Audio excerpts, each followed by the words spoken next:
And so it's October. And what do we know about the stock market that happens in October? Let's take a look.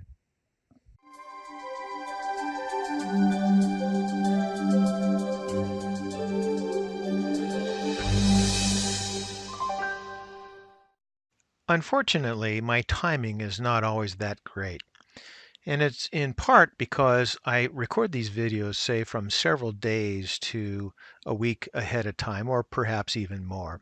And I've been noticing recently the changes in the Russell 2000. And if you go back in time, such as this chart here, going back to early 2018, you can see that the Russell 2000 at times has led the S&P 500. So I was watching the Russell 2000 since, say, September or so, and it has been dropping from about that time period all the way through today. So while I'm recording this video, the market is melting down, and unfortunately this video may be a couple of days late, but we'll go through it anyway.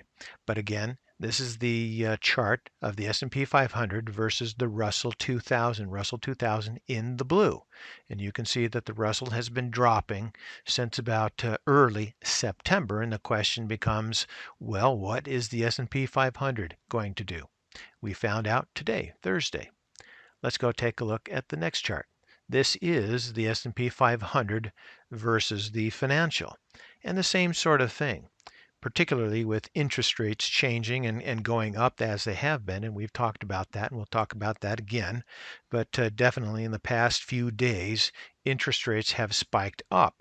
So with the financials reacting to that spike, the next question obviously becomes what's going to happen with the S&P 500? Well, you can guess. And then this last chart here, this is the S&P 500 large caps, and it shows the number of stocks above their 50-day moving average. Again, that's in the blue, and you can see that those stocks above their 50-day moving average, it's collapsing. So once again, what's going to happen with the S&P 500? And well, we kind of know that answer. But now let's go take a look at the Russell 2000 in more detail. We're looking at the 6-month daily chart on the combined charts of the S&P, which is in black, and then the Russell 2000, which is in red. And if you go back here, we can see that both indices were consistent at that point in time through this bottom here.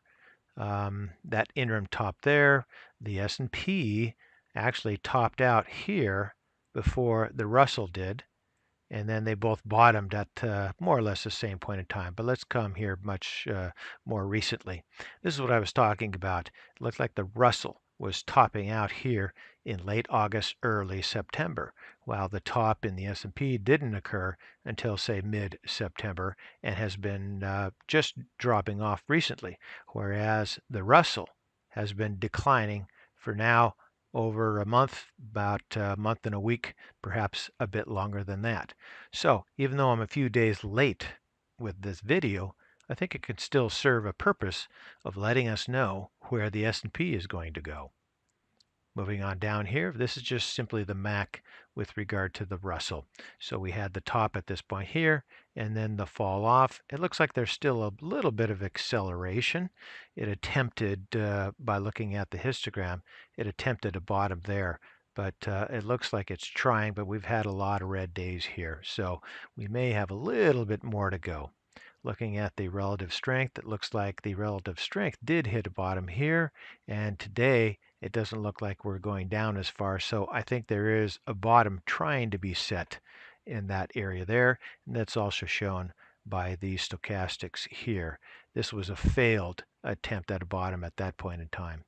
Looking here into the volume, we definitely have a lot of red days through this time frame here, so certainly going to be declining. Williams looked like it hit bottom in late September and attempting to firm up here. Back on up to the price chart, and as we see again, the S&P is following the Russell. The Russell has been selling off for some time, so that indicates to me that the S&P is probably going to continue selling off here for a little bit longer. So with that expectation, then that's ChewDog Charts. Thank you.